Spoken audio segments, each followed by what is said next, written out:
qoricha caaloo hojii ergamoota boqonnaa 4 lakkoofsa 12 jira. Aduudhaa gaditti kan ittiin fayyan maqaan tokko jira. Maqaa Yesuus Kiristoos namicha Naazreetiin galgala kanaa kaasee fayyinni si haa argatu. Billitii makorratti bara 2000 dura amma gumaa mishingaatti natti ba'e. Amma maaluma jedhee tuun laalu akka gumaa mishingaa ta'ee achuma amma firee boqqolloo ga'e. Mucha afur akkasiiti gaggadi ba'ee na rakkisa. Haati warraa kolleen beektu.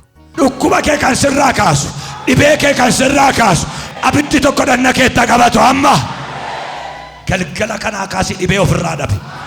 Yeroo iskiriinii kana tuqxatti sirraas dhibeen kun haa rukutamu. Fayyera. Amma jarri kun hundinuu sila dhukkubsataadha amma garuu dhuga baatiidhaaf dhaabatan.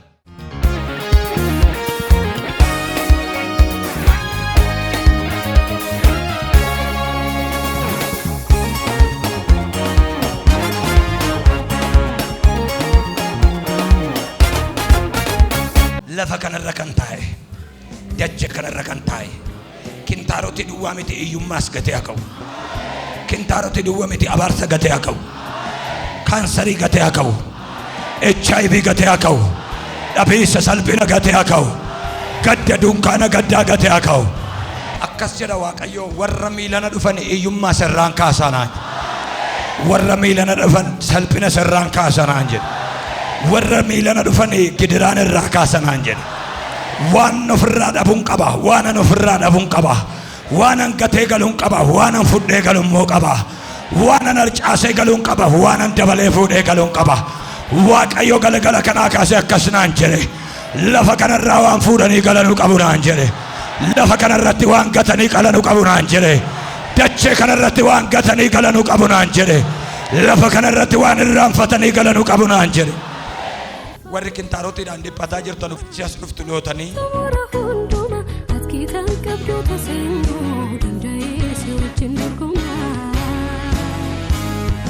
Ilaa namoota iddoo kana dhaabatan kun hundinuu dhibee kintaarotii dhibee kaansariitiin rakkatu. Kintaarotiif kaansarii baatanii boo'uun hafeera mana kanatti. Ilaa fuula Waaqayyoo dhaabadheen isinitti hima. Warri karaa miidiyaa na dhageessanus warri iddoo kana jirtanis barri dhibee kintaarotiitiin rakkachuu hafeera. Barri dhibee kaansariitiin rakkachuu hafeera. Ilaa namoota isin asitti argitan kun hunduu dhibee kintaarotiiti. Dhibeen kee maalikuu? Kintaarotii. Waggaa meeqa? Waggaa 3. Dhibeen kee maalikuu? Kintaarotii. Dhibeen kee maali? Kintaarotii. Kan kee maali? Kintaarotii. Kan keessan maali? Kintaarotii. Kan kee maali? Kintaarotii. Kan kee hoo maali? Kintaarotii. Kan keessanoo? Kintaarotii. Kan kee hoo maali? Kintaarotii. Ilaa amma namoonni na dhagaa jirtan namoonni kun hundi iddoo kana dhaabatanii jiranu dhibee kintaarotiitiin rakkatu. Kaan taa'ichi jaraa kan gadi ba'e, kaan gadameessi isaanii kan gadi ba'edha. Jarri kun hundinuu otuu isin amma teessanii ilaaltanuu iddoo kanarra taa'anii kadhatanii achi deemanii as deebi'anii gaafa laalanu kintaarotiin sun badee argu. Yoo kan sagalee kana dhagaa jirtan hundi yoo amma jara kana hundarraa dhukkuba kana kaase Waaqayyo. Yoo dhuguma Waaqni raajii mintee yoo jara kana hundumarraa dhibee kana kaase nama tokko irratti utuu nambisin sirraa iyyummaa fuuchuu dadhaba? Eeyyeen dadhaba. Harkisaan gabaabbatee si bira ga'ee sirraa fuuchuu hin dadhaba? Sirraa dhibee kaansarii dhibee kalee fuuchuu hin dadhabeen jedhe. Isaayyaas 59 akka jedhu harki koo gabaabbatee si fayyisuu hin dadhabne jedhe. Otuu sagalee kana dhageessu abiddi tokko taa'icha keetta qabatu. Otuu sagalee kana dhageessu abiddi tokko kalee keetta qabatu. Otuu sagalee kana dhageessu dhukkuba kee kan sirraa kaasu dhibee kee kan sirraa kaasu abiddi tokko dhanna keetta qabatu amma galgala kanaa kaasii dhibee ofirraa dhabe. Yeroo iskiriinii kana tuqxatti sirraas dhibeen kun haa rukutamu. Maqaa namicha Naazreetii sirraa dhibeen kun haa rukutamu. Hunduma isaanii irraa dhukkubi kun hin deemu. Sirraa maaltu deema? Sirraa maaltu deema? Iyyummaatu deema. Abaarsatu deema. Dhibee dhala keerraa deema. Qoricha caaloo hojii ergamoota boqonnaa 4 lakkoofsa 12 jira. Aduudhaa gaditti kan ittiin fayyan maqaan tokko jira. Maqaa Yesuus Kiristoos namicha Naazreetiin galgala kanaa kaasee fayyinni si haa argatu.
Kentaaroti waggaa sagalitti rakkatu dubartii bareedinitti dhufuutti dhiigi keessaa Dubartii argitu dhangalaa keessaa dhangalaa uumeera fi inni amma eessa jira mandii jira aniifatu eessa jira addana jira yoo waaqayyo na duukaa jiraate ameen harki waaqayyo mandiitti akka inni gargaaru sitti agarsiisa ameen yoo mandiitti hin gargaara ta'e atis galgala kanaan gargaara ameen waaqayyoon fageenyi hin daangessu gaarri hin daangessu galaanni hin daangessu gamana dhaabatee gamatti lola ameen galgala kanaa kaasee ameen maqaa gooftaa Yesuusiitiin ameen sa'aatii kanaa kaasee irraa fuudheera amma kaasee irraa fuudheera amma kaasee irraa fuudheera.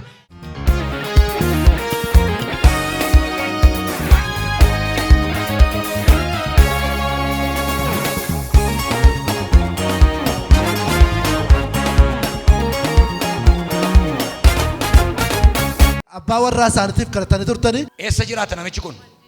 Mandii jiraata. Mandii jiraata. Wachit. Mandii jiraata la namichi kun.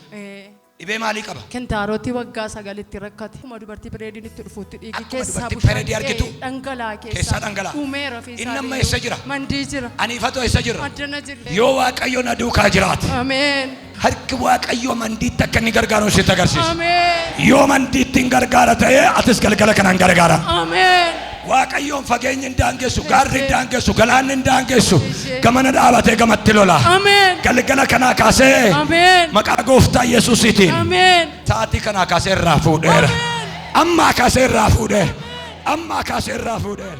Gaafa isaan kadhatanii gabbaanii daawwalanii gara mana fincaanii dhaqeen of ilaala daqiiqaa tokko naa kennanii erga daqiiqaa sana kennaniif yoo of ilaalanii booddee ani guutummaa guutuutti akka dhaloota kootiitti kan isaan jiran. Hello. Nagaan isiniif atu akkam jirtu? Ameen nagaa gooti nagaa waaqayyo nagalatu. Eessa? Mandiirra. Mandiirra haati warraa keessan sagantaa marsaa 35ffaa beddelee dhufaniiru. Achi keessa jiru. Amma isin suuraa wayiitti ergattanii turtanii? Isaanitti ergatteen ture Quba Qinxaarotii kalee qaba. Qinxaarotii kana waggaa meeqa rakkattan? Gara waggaa 8 deema. Gara waggaa 8 rakkattan. Amma haati warraa keessanii suuraa keessan natti kenninaani namoota baay'ee gidduu dhaabadheen amma utuun kadhadhu irraa citaa namichi kun hin fayyaa jedhee dubbataan ture. Ameen ameen. Amma sinii bilbilteetti haati warraa keessan. Amma naa bilbilaniiru. Maal gootani maal siniin jette? Amma magara mana shintigeetii dhaqee yeroo inni qallee ilaalu akka uumaa duraaniitti na deebi'ee fayyaa kooti amma. Amma gaafa mana fincaanii dhaqxanii ilaaltan isinirra hin jiru? Waan tokko narra hin jiru. Waan tokko narra hin jiru. Yeetaana sabadii gubaa. Waan tokko narra hin jiru. Galgala kanaa kaasee waan haaraa isinirratti waameera.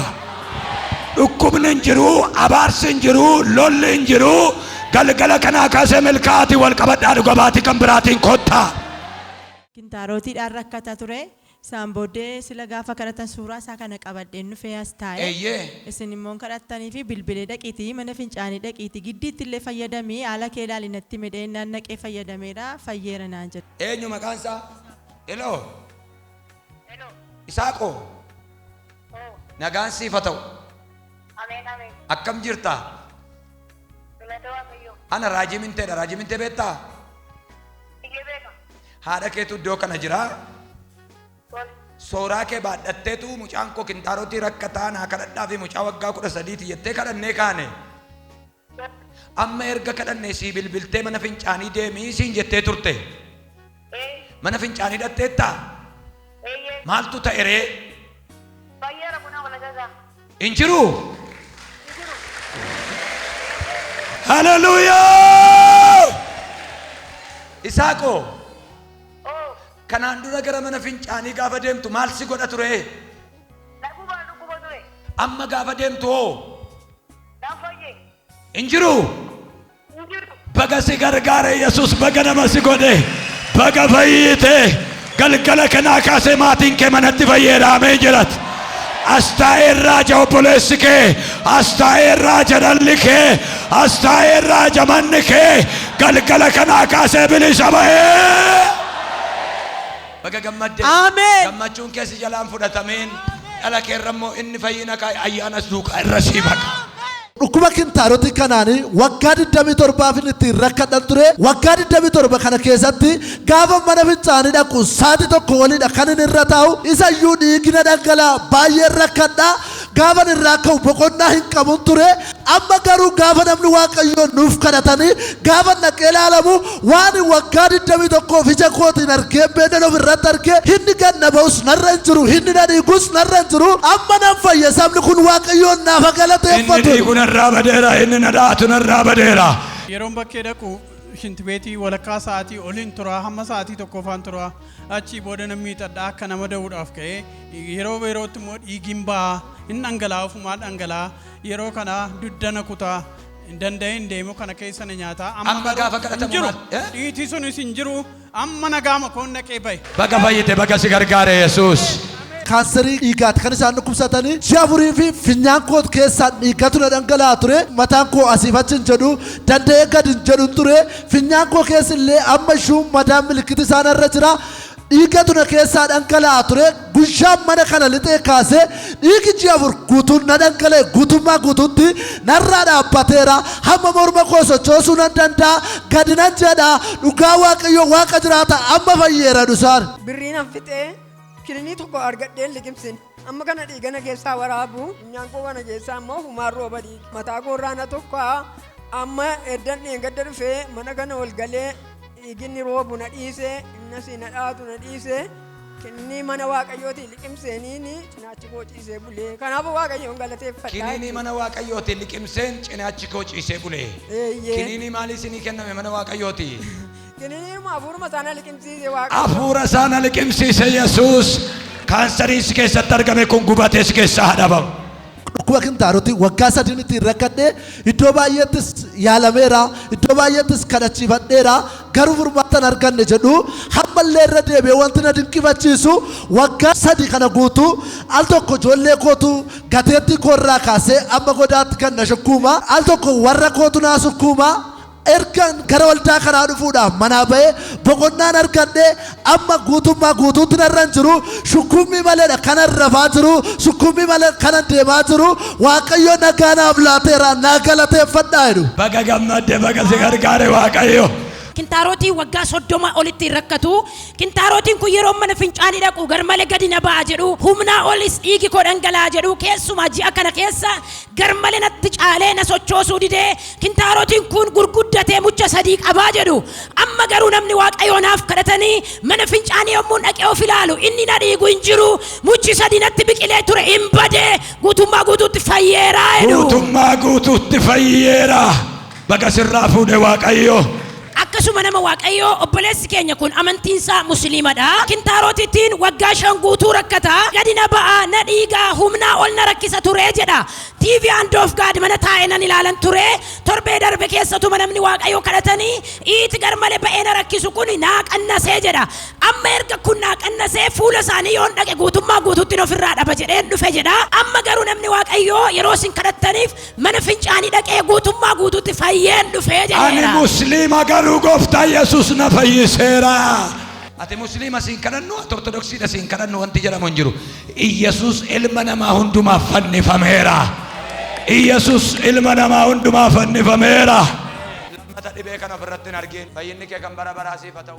Akkasuma nama Waaqayyoo obboleessi keenya dhukkuba kintaarootii waggaa 20 guutuudha kan isaan baatanii wajjin jiraatanii dhukkubi kintaarootii kun mana fincaanii yommuu dhaqu garmalee ta'ee gadi ba'aa olillee tole jedhee naan deebi'u jedhu waggoota kana hundumaa ergan ba'aa kana baadhee garuu kadhata marsaa 35ffaa kana arra fuulaaf fuulatti in kadhattanii fi mana fincaanii dhaqanii guutummaa guutuutti ofirraa dhabanii deebi'aniiru Waaqayyoon naa galateeffadhaa jedhu. Baga gammadde baga si gargaare Yesuus.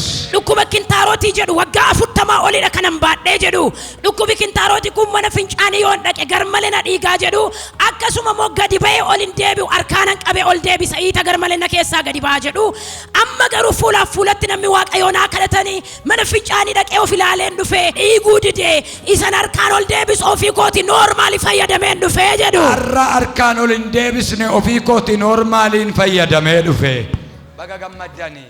Akkasuma nama Waaqayyoo obboleessi keenya kun magaalaa Finfinnee irraatti kanan dhufe jedha. Kintaarotiiti waggaa 20 olidha kan isaan rakkachaa turanii gadi ba'aa baay'ee na dhukkuba garmaleen ittiin rakkadha jedhu.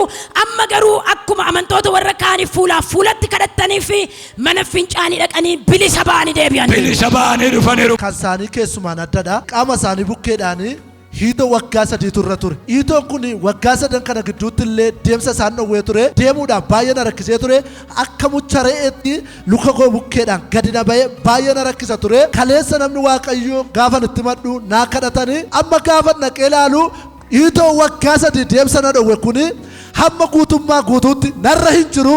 Kaleessa guddaa ture hamma immoo iddoon isaa duwwaadhaa jedhu isaan. Iddoodhaa naa fuudheera Waaqayyo. Haleluuyaa. Billitii makoorratti bara 2000 dura amma gumaa mishingaatti natti ba'e.